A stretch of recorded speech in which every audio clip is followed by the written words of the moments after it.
London, 1348. The time machine materializes in a fog-shrouded alley near the Thames. The city reeks of death. Bodies lie in the streets, covered with sheets. Bells toll constantly. The bubonic plague has transformed one of Europe's great cities into a charnel house. Alex steps out wearing period-appropriate clothing, a cloth covering his face. Tempest has briefed him thoroughly. This pandemic will kill between 30 and 60% of Europe's population over the next 5 years. Unlike previous jumps, Alex comes prepared. A case of modern broad-spectrum antibiotics, enough to save hundreds if distributed correctly. He makes his way to a plague house, where a physician in a bird-beaked mask tends to the dying. The doctor's methods are medieval: bloodletting, prayers, burning herbs. Alex watches a young girl, maybe 10 years old, covered in the telltale black buboes. She has hours left at most. He knows the antibiotics could save her. Alex offers the medicine to the physician, claiming it's a remedy from the Far East. The doctor, desperate and exhausted, accepts. They administer the first dose to the girl. Tempest monitors her vitals.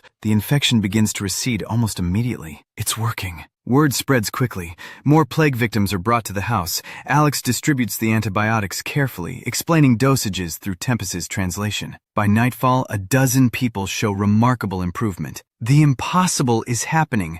Plague victims are recovering. That's when the Guardian appears, stepping from shadows near the plague cart. He's not alone this time. A temporal stasis field freezes everyone except Alex and the Guardian. The antibiotics float in mid-air, stopped in the act of being administered. The Guardian's message is direct and devastating. He shows Alex a projection, a branching timeline. In one branch, the Black Death runs its natural course. The massive population loss leads to labor shortages, which leads to the breakdown of feudalism, which leads to the Renaissance, which leads to the scientific revolution, which leads to the modern world. In the other branch, Alex's intervention saves millions, but feudalism persists, social change stagnates, and technological progress delays by centuries. The world Alex knows never comes to be. Alex refuses to believe it. How can saving lives be wrong? The Guardian's response cuts deep. The plague was horrific, but it shattered an unjust system that might have otherwise persisted indefinitely. Sometimes history needs its tragedies. Sometimes the cost of preventing suffering is stagnation.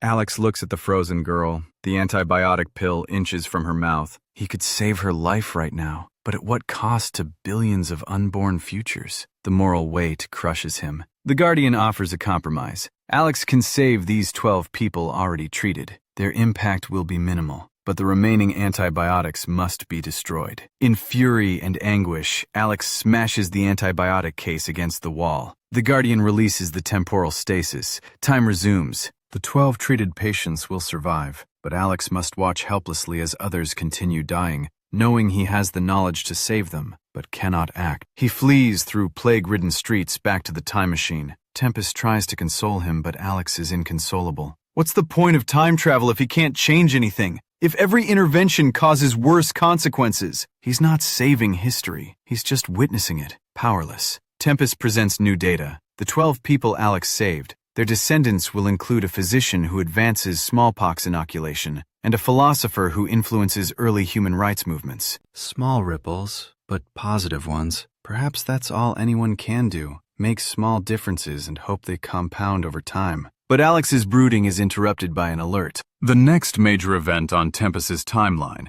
April 14th, 1912, the sinking of the Titanic. Over 1,500 lives lost in a single night. A disaster that, unlike a plague or asteroid, was purely preventable. Human error, hubris, and ice. Alex sets the coordinates with grim determination. The Guardian showed him he cannot change massive historical forces, but maybe he can prevent an accident. Maybe a single disaster, caused by human foolishness rather than nature or disease, can be stopped without breaking history. Tempest warns that the Guardian will certainly be there too, but Alex doesn't care. He has to try one more time.